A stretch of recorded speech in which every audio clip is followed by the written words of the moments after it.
Now imagine the difference between saying, oh, you don't have to worry about this, and you are doing so well. It's not about lying. It's not about making something up.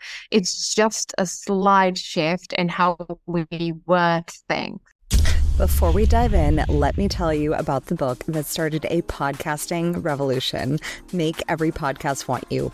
It is not just a bestseller, it is a 2-time gold medalist, baby. This book is your ultimate guide to landing dream podcast interviews, building authority authentically, and making your voice the one they remember.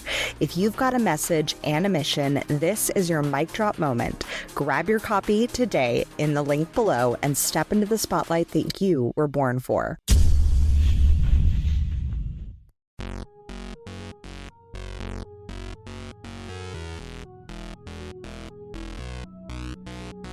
Welcome to the Crown Yourself podcast, where together we build your empire and transform your subconscious stories about what's possible for your business, body, and life.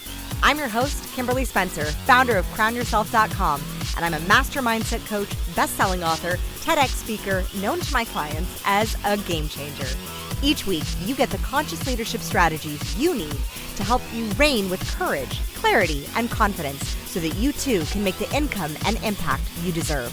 Imagine this podcast as your royal invitation to step into your full potential and reign in your divine purpose. Your sovereignty starts here, and your reign is now. Stepanka, I am so honored to have you on the Crown Yourself podcast. We are going to just, the fact that we get to nerd out over a language is, it's very rare that I meet someone who I can like really nerd out with. So I'm so excited to dive into our conversation. Thank you so much for having me, Kimberly. And I cannot wait to talk about everything and anything, language and storytelling. I know this is a topic we really connected over. Yeah. And I think that that's like one of the things that struck me about your story is that you speak multiple languages and you studied multiple languages, and the translation of language and how our subconscious mind processes things differently. Like it's almost like when you're speaking, like I know when I speak French, it's almost like I'm putting on a different brain and I operate differently. And I barely speak French.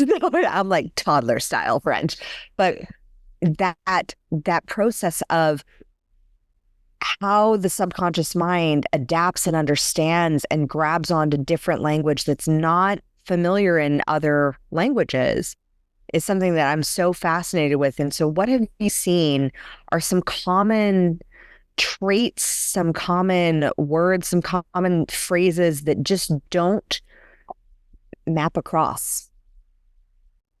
Yeah, I have plenty of those for you. And I even made a few notes because I feel like there are some really cool, relevant examples we could share with your beautiful audience so they can start implementing it right away. But I want to mention something I find is often overlooked when it comes to language.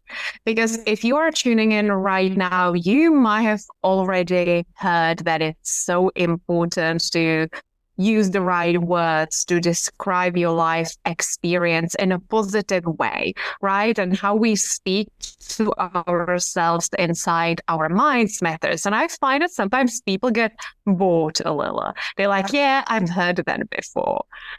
Yeah, I know I should be positive, or yeah, like my inner dialogue is positive and so on. Something I find people don't know very often, or they know it on a deeper level, but maybe don't always connect the dots, is that we always have really deep emotional connections with different words and phrases.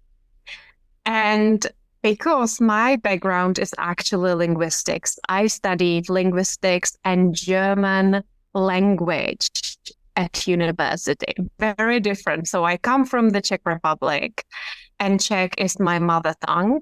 And then I learned English and German at school, but German was always my favorite language. And then I ended up studying German literature and German linguistics at university. And honestly, linguistics was one of the most difficult subjects, and I always dreaded every class. And I still recall one of those Monday afternoon classes. It was a November afternoon. It was really cold in that classroom.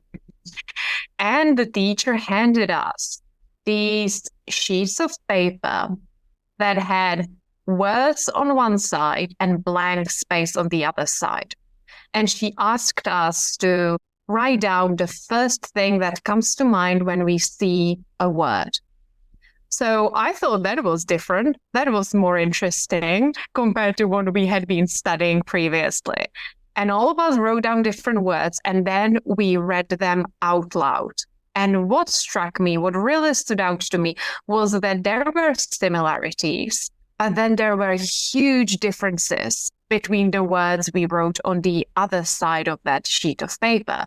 So I know some of the words, I still recall it till this day, were very general, broad words such as colors: white, green, red, blue. Then there were words such as student, university, friendship.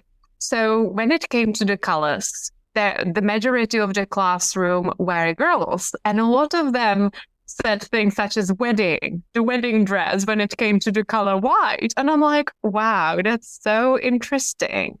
And the color black, for example, some people said like, oh, funeral clothing. So there were like some clear, interesting associations with that color.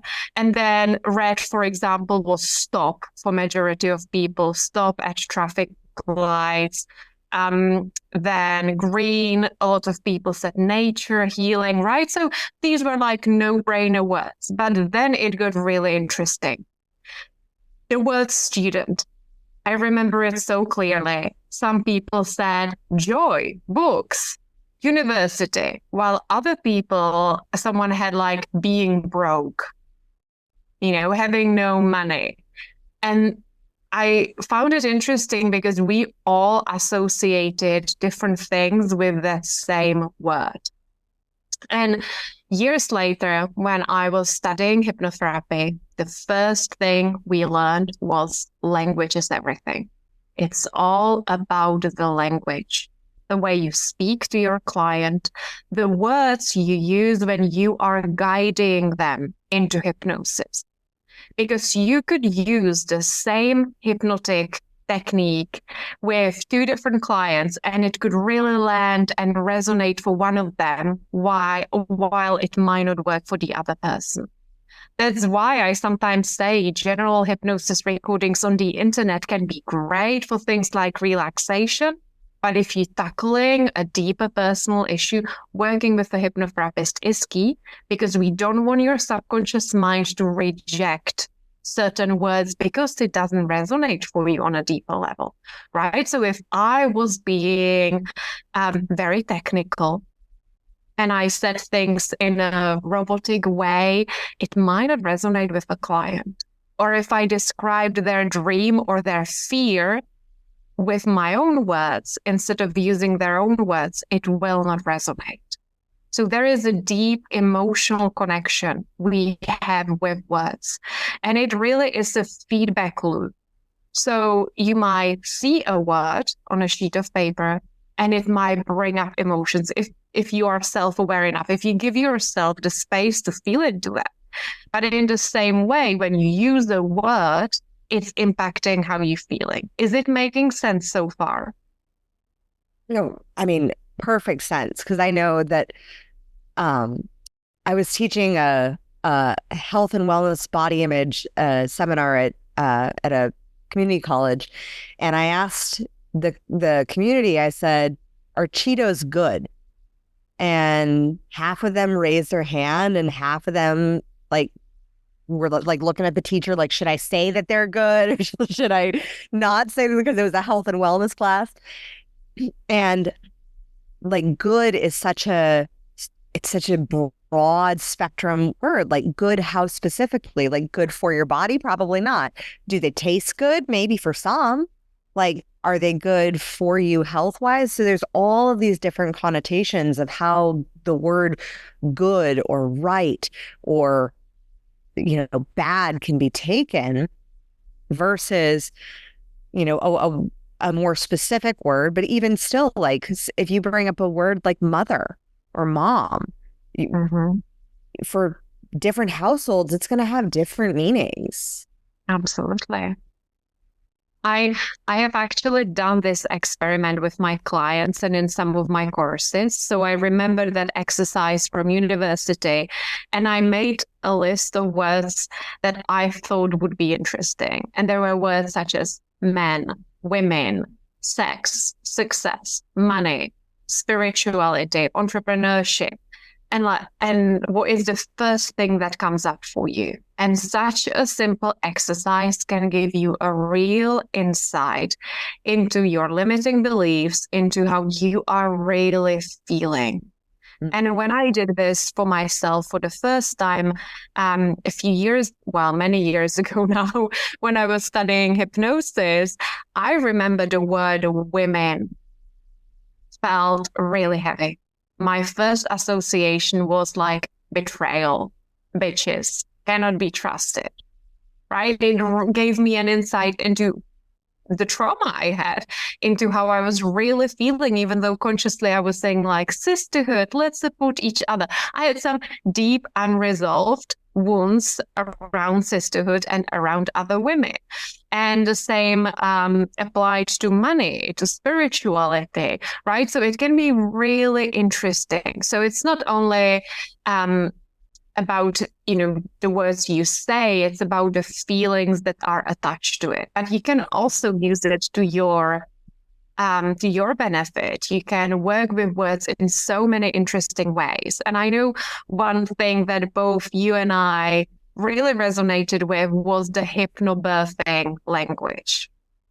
And this happened once I finished studying hypnosis. I wanted to just expand my knowledge of hypnotherapy, and I started focusing on hypnobirthing. And I read so many different books, and a lot of them had hypnobirthing vocabulary. And I was like, what is it? Is it like different sort of vocabulary?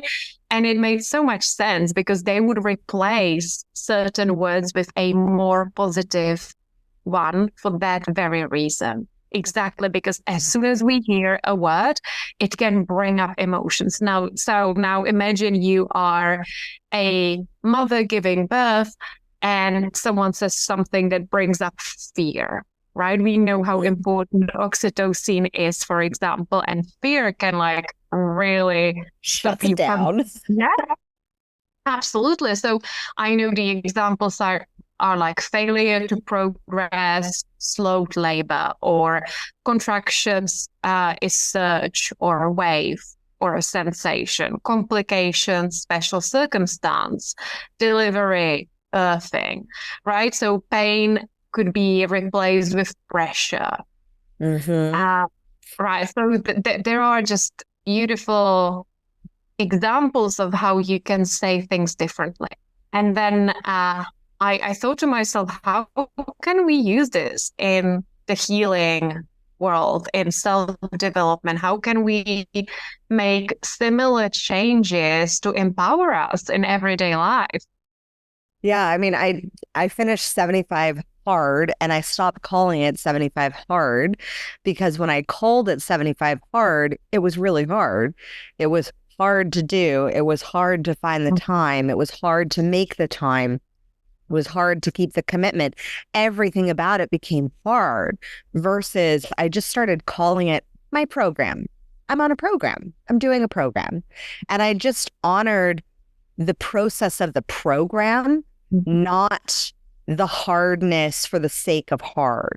And I think that so often, I mean, I see it with business owners all the time when they're struggling with increasing their revenue and they have a belief system that business is hard, that it's, it's for gladiators and it's for, the strong people who can And I'm like, yeah, but business can also be beautiful. It can also be uh, relationships. It can also be growth. It can also be contribution. It can also be collaboration. There's so many other things that it can be. But looking at these words, I had a very good friend of mine, Justin Breen, who mentioned to me, he told me lovingly, he's like, you're not a business owner. And I was like, what? You are saying this to an entrepreneur. I've been an entrepreneur for 17 years. And he's like, business, if you go back in the actual definition of business, it means anxiety. And I was like, what? And so you're basically owning your anxiety and stress. He said, you're a creative, you're a visionary. It's very different than being a business owner. And just those simple like word shifts. And I love that you mentioned hypnobirthing, because when I have heard so many birth stories, especially in the West, and there's the correlation to the word hard, there's pain, like these pain, there's emergency. And these are words that suddenly just spur so much fear and spur so much, because the words also, like, they're in our collective, in our art, they're not only hold an unconscious internal representation for ourselves, but they can hold a collective internal representation. Like you say a word like economy, and collectively there can be a feeling when there is a challenge to the economy. So looking at the collective archetypal translations that we have towards certain words and what those mean. Because every time we leverage language in communication, when we can use those as clues, is like, oh, is this a collective thing that I'm picking up on? Is this just plagiarized programming from the matrix of, how I'm supposed to think about the economy? I completely rewrote that one when I was 17. I didn't know anything about business or the economy or anything, because I was just teaching Pilates. And like, I had clients, I was teaching Pilates in a very wealthy area. And this was like, I started my business in 2007, 2008, and I had no problem. I didn't have any past experiences that dictated, oh, the economy is in flux, so thus my business needs to be in flux too. I didn't have that belief system even within my awareness. And I was also a pretty savvy entrepreneur and positioned myself in a space where I was teaching to a wealthier group of people. That was before I knew anything about economy. And I saw business owners and was like, why are you freaking out? Like, it's fine.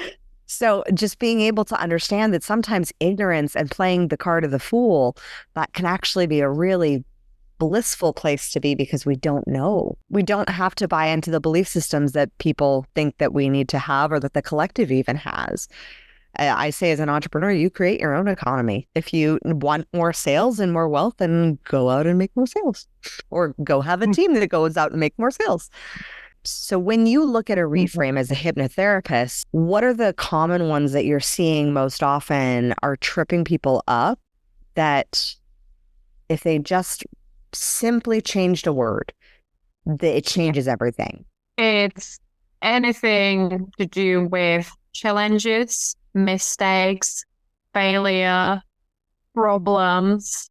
There is only one way of doing it, and criticism, right? So these are really easy to reframe, and it all starts with just paying attention. I feel like it's one of my superpowers. I listen to my clients.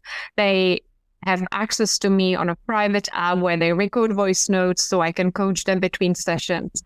And it's the one thing I focus on all the time. How are they describing their situation? How are they describing themselves in that situation? Are they portraying themselves as a victim and everyone else is to blame?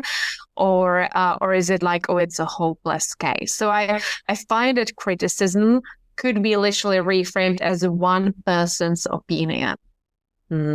Criticism is one person's opinion. It could be feedback, of course, but sometimes people are also sensitive to the word feedback.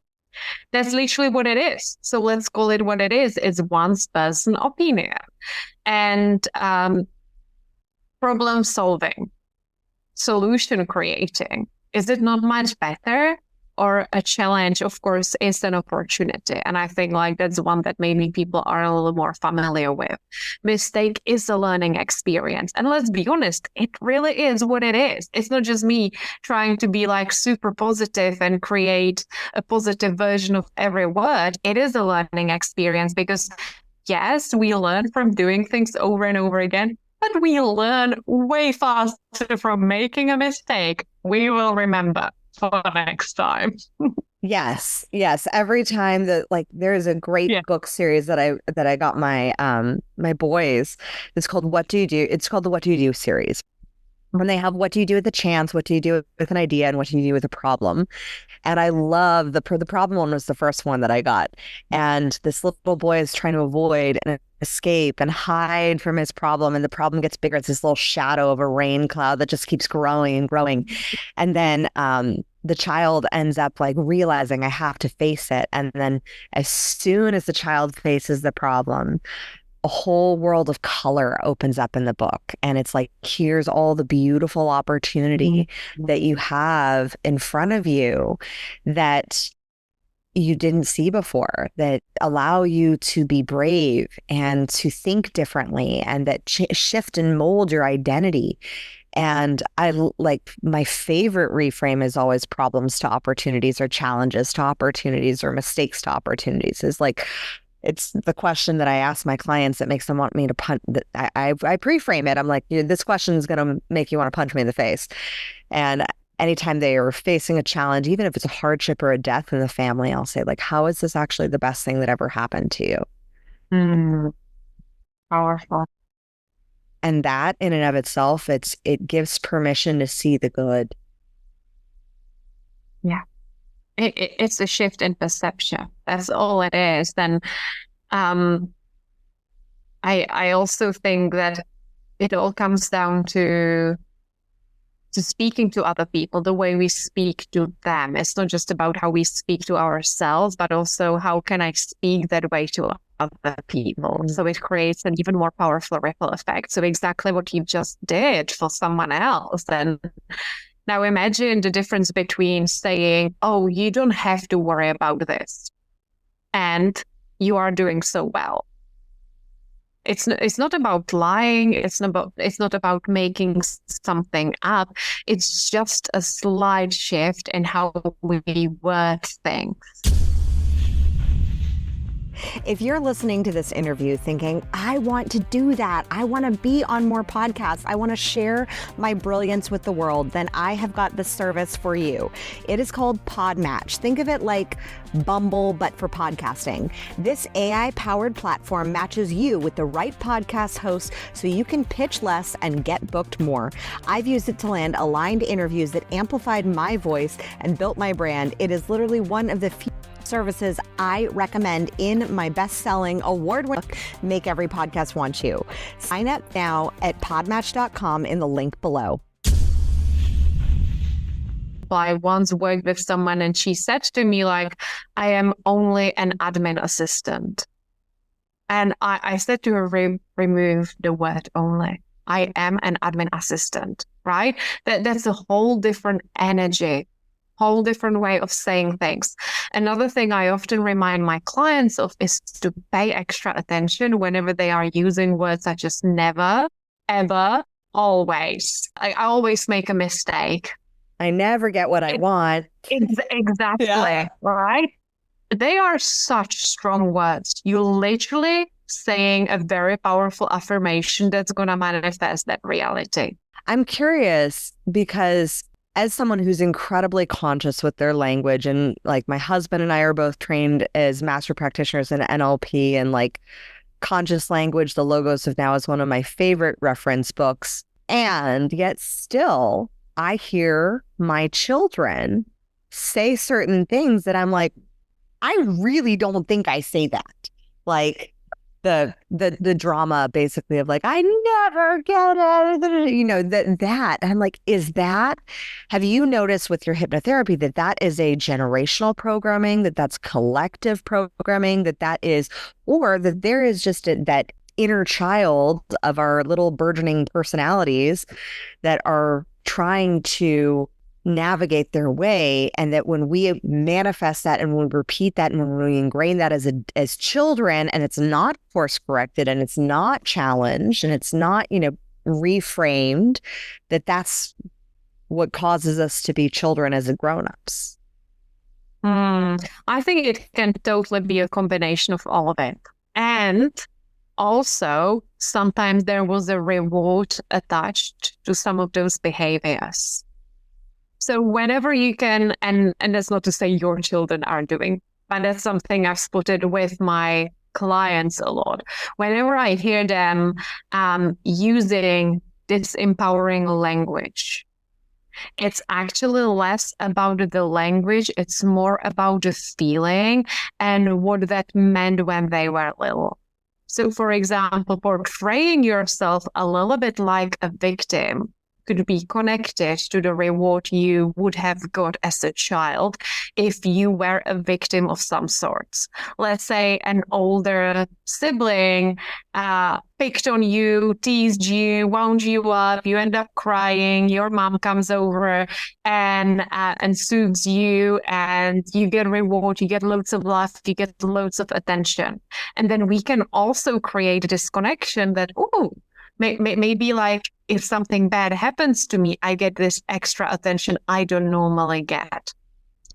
And this is usually the pattern I see with clients who find that something always happens to them, or someone picks on them, someone bullies them, and then this will be their response to go to someone else, tell them about it, how difficult it was and how they couldn't do anything. And that's not to say this is not a valid experience, right?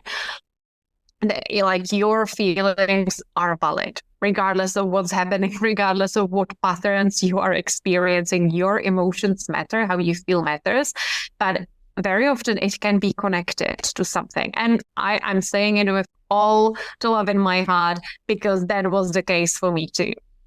And I remember my parents even teased me as a child, saying like, "Oh, poor me, Stepanka," because I always, there was always something happening to me, or I always cried, or I, wanted that extra attention. Yeah.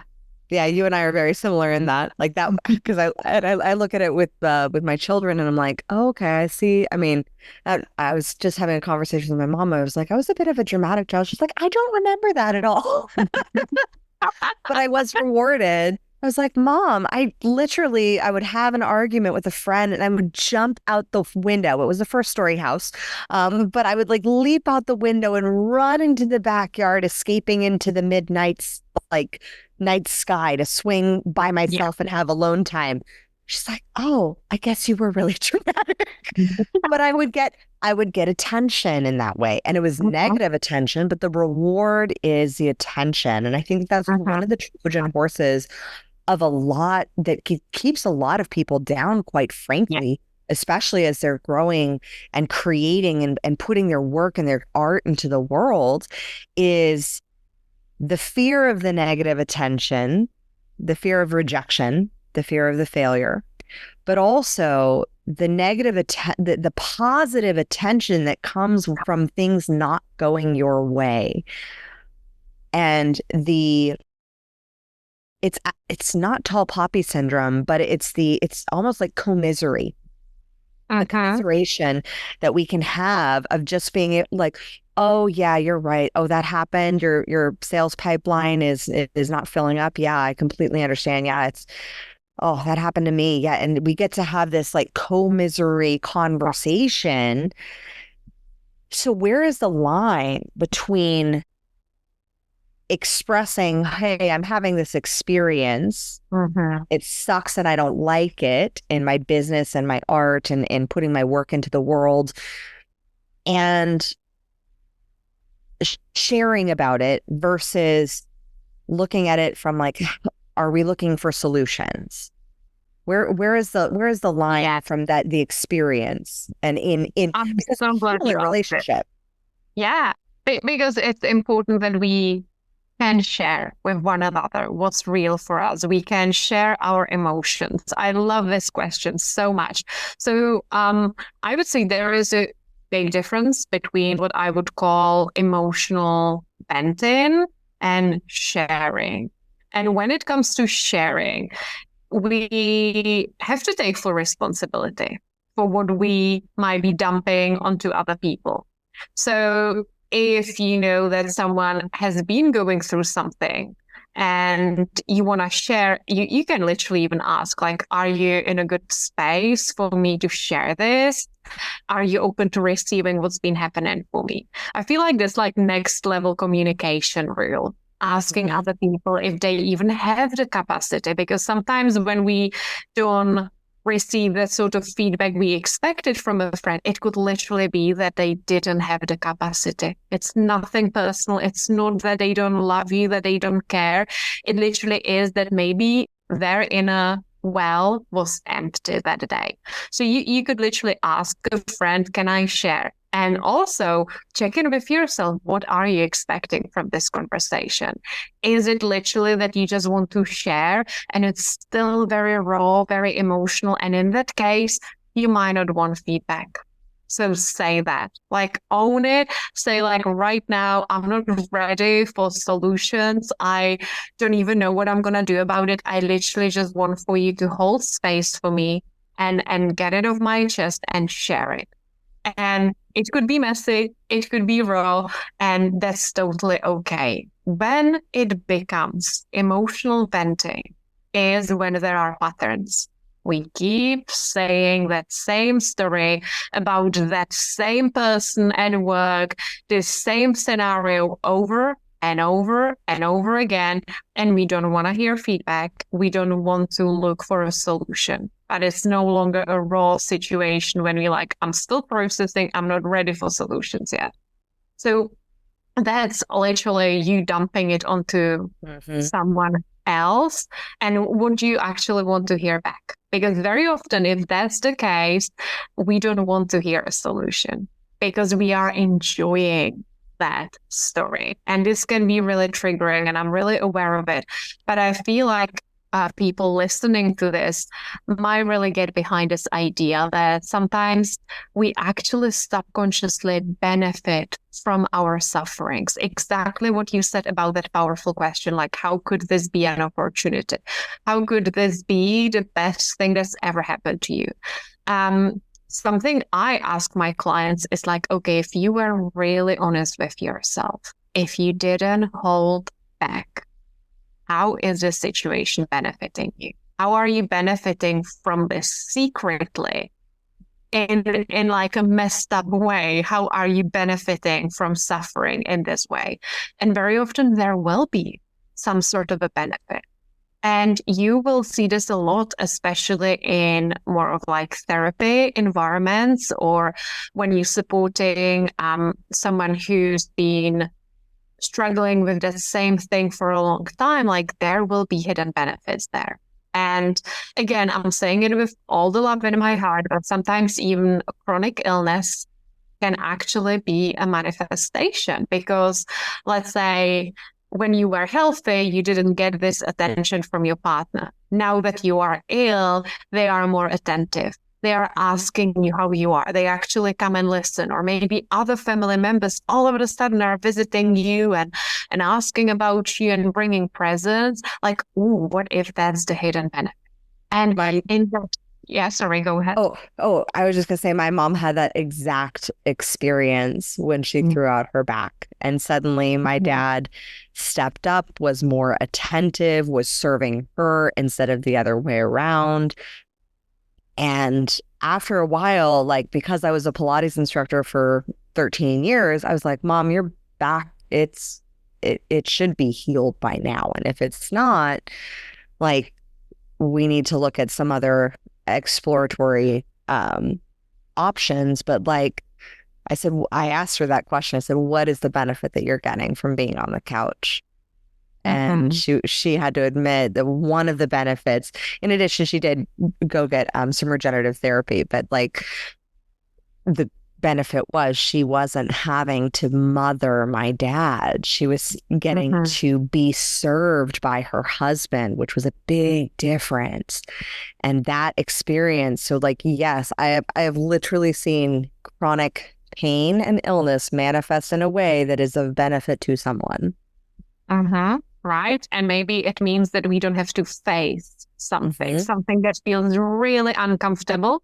So we will manifest an illness, a distraction, an excuse, something that will take us into a different direction and prevents us from addressing this thing. And, it could be an illness, it could be something similar, but like if you are brave enough, if you are courageous enough, ask yourself that question and don't hold back and just see what comes up for you. I see this as like a really cool way to do shadow work for yourself, getting really honest with what's driving your behavior. Yeah, because when you can ask, and it is a very triggering question. So yeah, like Stepanka and I both completely agree as coaches that it is a question that may make you, because may make you want to say like, screw you, I didn't do this on my own. But what if we just explored? What if we just played that we're the creator of our experience? What if we just played with that role? If we just put ourselves in the position of the game of life, that we are playing with the fact that we are the creators of our experience. And I live by a very simple principle. Like my principle is that which is conscious manifests happily, that which is unconscious manifests unhappily. Like just this past week, our air conditioner completely broke down, and it's still summer in Texas. So it's still warm. It's like not bad. It's not as bad as it was in July, but it's still like 85, 90 degrees. And I looked at that, and I looked at my husband, and I looked at my kids, and I looked at my mom, who also lives with us, and we said, okay, how did we co-create? How did we create this? Like, what is in our projection that we wanted to create a $17,000 repair on our house? Like, what is it that we created? Because we all live in this space, and space has energy. And we all came up with different answers for that reason. And it was so cool to be able to have that conversation, to work through it, to say, okay, well, now we know why we created it. Let's uncreate it. Let's use this as the opportunity and be able to move forward. So those experiences, when we can look at ourselves as that powerful creator of our experience, and also recognize that if there are other people in our experience with us, we are not solely by ourselves. Like, there are other people who have their own projections that are coming into play. Like, play with all of it. Oh my gosh, I love that example. And I love how you can have an open conversation like this with a family. That's so beautiful. Yeah. It was really cool, because as soon as it happened, we're like, what? But I think it's next level communication of consciousness, of being able to bring that to the forefront without the ego getting in the way, because so often our egos want to be right. They want to hold fast to our stories. So wherever people are in their journey with navigating the dance with the ego, because I don't think the ego is like bad. I don't think we need to label it as that, but it does get a bad rap a lot of times. How does our language dance with our ego? I feel like righteousness, exactly as you said, right? It's like we get pleasure from being right and telling people, I told you so, even if it's actually not benefiting us. Maybe it's actually hurting us. It's hurting our businesses, it's hurting our careers, but we just want to prove other people that we were right all along. I told you this wouldn't work. I told you it wouldn't be this easy. So really about like, what if I was surprised? Like, what if what if it worked out? And again, why am I saying such a thing? Is there maybe a feeling? Is there something I want to get from this interaction with this other person? Very often we, again, it could come down to the victim mindset and maybe not wanting to be held accountable. I really feel like personal accountability, self-responsibility are so important. And talking of triggering sentences, I really believe, and I feel like you will agree with me on this, is that almost everything in life is a choice. And you are in charge of those choices. And yeah, again, did it trigger you hearing it right now? Perhaps, there are certain examples, maybe something came up for you that you felt like that wasn't my choice. It just happened. The thing is, even that monthly mortgage payment you make is a choice. It's not a must. You are deciding to do that. You have the choice to not pay it. And and talking of language, this is when we need to focus on words such as must, ought to, have to, because our mind perceives them in a really interesting way. And this creates a lot of inner conflict with ourselves. This is linked to why so many people procrastinate as well, because we constantly saying things such as, I must do this, I must exercise, I have to do laundry, I ought to call this person. And internally, we don't want to do it. Yet we're saying such a strong sentence. So our subconscious mind does this funny thing. Whenever we say must, ought to, have to, it perceives it as if someone outside of us is telling us we've got to do something. And we've all been in such a situation when someone is telling us you've got to do it. We don't want to do it. We want to do the opposite and show people like, no, I'm not going to do it, right? So we actually have this inner conflict every time we say such a strong word. Must, should, ought to, have to. Yet there are alternative things we could say. I can do laundry if I want today. And can you feel the difference? If you're listening right now, pause and try saying, I must do laundry tonight. I can do laundry tonight if I want. There is a huge energetic difference.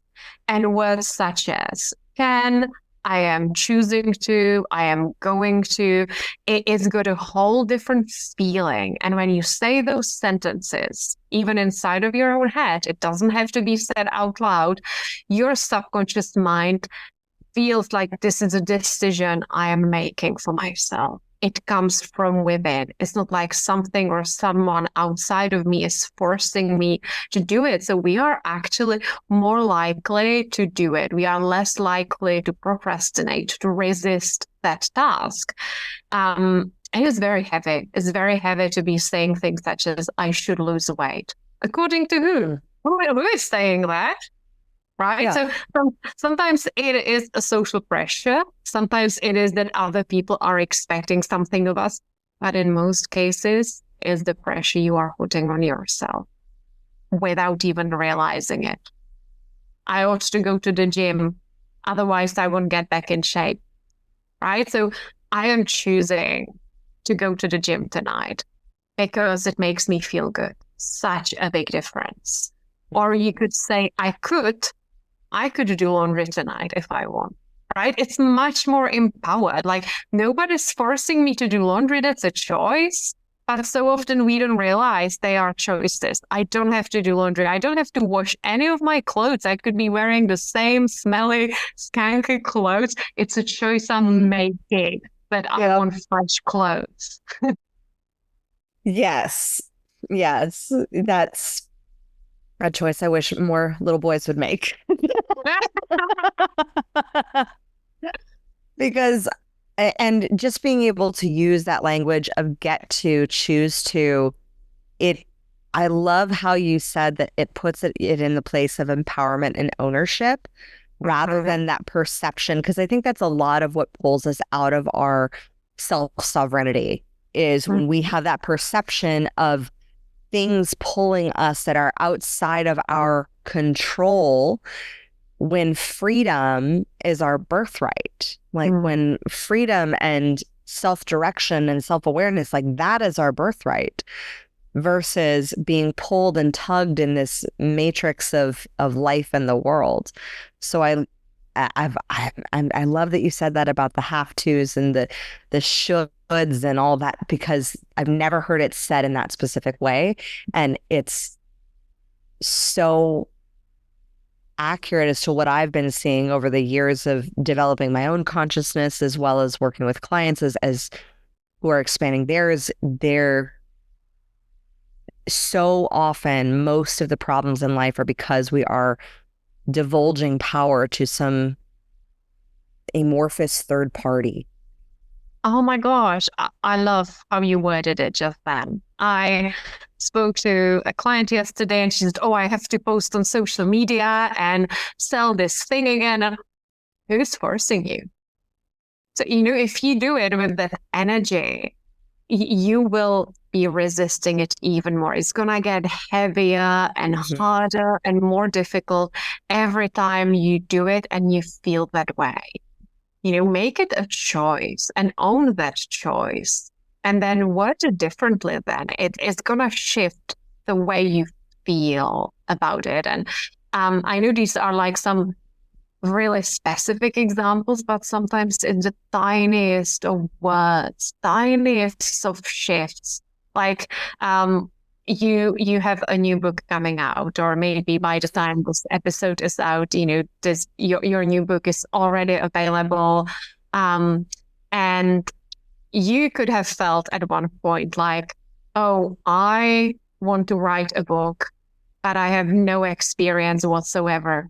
Right? So that feels like, oh, I've got this exciting thing, but I have no experience. It's going to be difficult, right? What if you said, I want to write a book and I have no experience? Even shifting and for but, did I say it right? Yeah. Shifting but for and. Yeah, but and as well, sitting the other way around. I'm like, that doesn't sound right. Yeah. And it just has a different energy. It's like, okay, I want to do this thing, and this is the reality, but it doesn't mean anything bad. Yeah, and it's getting that big but out of the way, because so often but is a wonderful word when used to provide feedback in a way that you frame the negative first and then you have the positive afterward, because then we only remember what comes after the big but. Baby got that. Like, we only remember what comes after the big but. So the negative feedback is diluted with the positive, but being able to remove it from when you have the positive and then you have a negative, then we remember the negative. So it's these tiny, tiny little shifts, and that they make all the difference. Oh, Stepanka, this conversation has been so rich, and I would love to shift into a little bit of rapid fire. You ready? Yes. Who is your favorite female character in a book or a movie, and why? Wow. What a question. Rapid fire. And I'm like, oh my gosh, this is so hard. It's okay. I completely blanked on the question of rapid fires. Oh, wow. In a movie or a book, did she say? Oh my gosh, my ADHD brain is like going through all the books and all the movies. I don't know. This is really hard for me because I am a huge reader and I read so many books all the time and I always love the characters so much. You know what? I'm just gonna go with a classic, with an English classic. I'm gonna go with a Jane Austen book, which I'm like, wow, didn't see that coming. And it will be Pride and Prejudice, and it will be Elizabeth. And I think why I think she's such a great character is because she is sticking to her values. Even though she is in a really uncomfortable situation, in a scenario where it would be really easy to say yes to something just to have the comfort, but she actually maybe would prefer facing poverty and facing humiliation over, not sticking to her personal values. So that feels very random, but is what came up. I love it.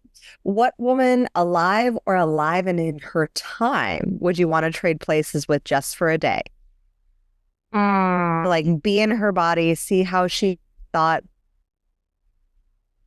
Yeah, I will say Rebecca Campbell, just because she has been such a great teacher for me. And I love how she devotes her life to her work. And to me, she is a very embodied spiritual teacher. I would love to see the world through her eyes, the way she connects with nature, the way she channels her beautiful writing, because writing is something I so appreciate. And what is your money routine? So weekly money dates, doing my numbers, even though I do have a bookkeeper and an accountant who are looking after my finances and they track everything, they file the taxes for me. I still do a simple spreadsheet by myself. So I'm always aware of what's coming in and out, because it would be so easy to look away and to just leave it up to someone else. So, doing it on a weekly basis, it feels really good. And also just making a ritual out of it, because when I started my business, I had huge resistance towards looking towards numbers, didn't want to look at them, didn't want to see what's coming in and out. And I had a lot of negative emotions come up for me every time I tried. It felt almost traumatic. So I decided to link pleasure and joy with those weekly money dates.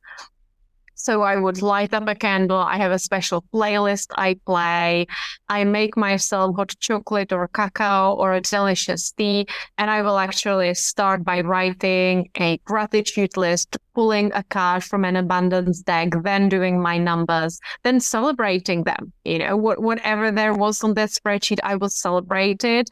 And I would take it as an evidence that I am running a business. And there were times when I took risks. There were times when I invested. So I feel like this is something that grounds me, that keeps me connected to my business. It's really good to be aware. I look at all my accounts, everything I have in all different places. It's usually a half a day, and I look at everything I need to know when it comes to money. And also journaling prompts on a regular basis and money meditations. I have this wealth hypnosis bundle and I practice it myself, and it really keeps me connected to the feelings of abundance and wealth, as well as holding the vision for myself. It's beautiful. And I love that you made it a pleasurable ritual instead of like, have to. I had to rewrite the program. Yeah. I'm like, okay, I don't want to feel this way. What can I do? Like, can I add something that's fun? Can I, turn it into something pleasurable? Amazing. What do you define to be your queendom? My queendom. I would say for me, it's found within and also all around me, especially with other women. Starting my business and working completely from home reminded me how important it is to have other women around you, to have like-minded people and women around you. So I feel like all of us together are co-creating our queendom. And by supporting each other, by shouting each other out and having open hearts to one another, regardless of how we got perhaps hurt in the past, I think that's just one of the most beautiful ways to shift the planet in general and to change our own feelings. And there is science backing it up. There is beautiful studies showing us that simply sharing a compliment, cheering someone else on, will release dopamine and oxytocin in your body. And lastly, Stepanka, how do you crown yourself? I love that. Oh my gosh. Crown Yourself podcast is the place to be. So for me, it's really about reminding myself of my power in every situation, in every scenario, and really going back to the principles you and I have been discussing today, that I am making almost all the choices in my life? And can I feel empowered even though it's not going the way I anticipated? Can I still honor myself and my own feelings, even though I'm feeling a certain way? I feel like very often it comes down to the small, simple things. Mm-hmm. Stepanka, this conversation was amazing. How do we find you? How do we work with you? How do we get your hands or your words on our subconscious mind? Thank you so much for having me and for such a beautiful conversation. To connect with me, if you resonated with this episode or you want to share a takeaway, breakthrough, or even ask a question, please reach out to me. My inbox is open to you. And I hang out both on Instagram and Facebook. On Instagram, I am at New Earth Woman, and you will get glimpses into my work life, but also into my personal life. And it's a place where I really enjoy expressing myself. And then I also hang out on Facebook a lot. There are two of the primary places I use on social media. And you will simply find me under Stepanka Kuralova, or check out my website where you'll find everything, including my own podcast, which I was so lucky to interview Kimberly a few weeks back for the Inner Glow podcast. So you will find that on hypnocoaching.me. And we will leave all these links down below for you to click on, follow, enjoy. I personally have enjoyed Stepanka's Instagram and her renovations that she's had to her beautiful home, and just the skill set and creativity that goes into that, as well as all the magic that she shares with the subconscious mind and the work that she's doing in the world. So as always, my fellow sovereigns, own your throne, mind your business, because your reign is now.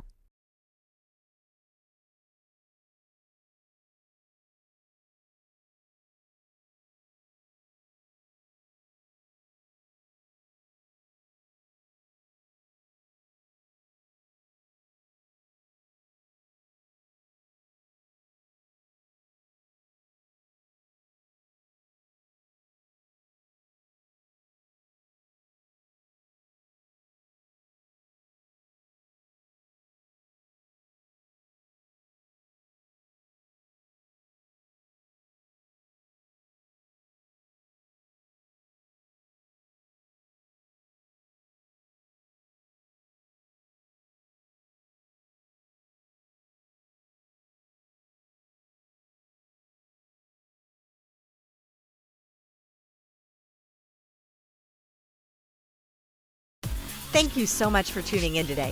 If what you heard resonated with you, be sure to subscribe and start creating a bigger impact now by sharing this with a friend. Just by doing that one simple act of kindness, you are creating a royal ripple to support more people in their sovereignty. And if you're not already following on social media, connect with me everywhere at crownyourself.now for more inspiration. I am so excited to connect with you in the next episode. And in the meantime, go out there and create a body, business, and life that rules. Because today, you crown yourself.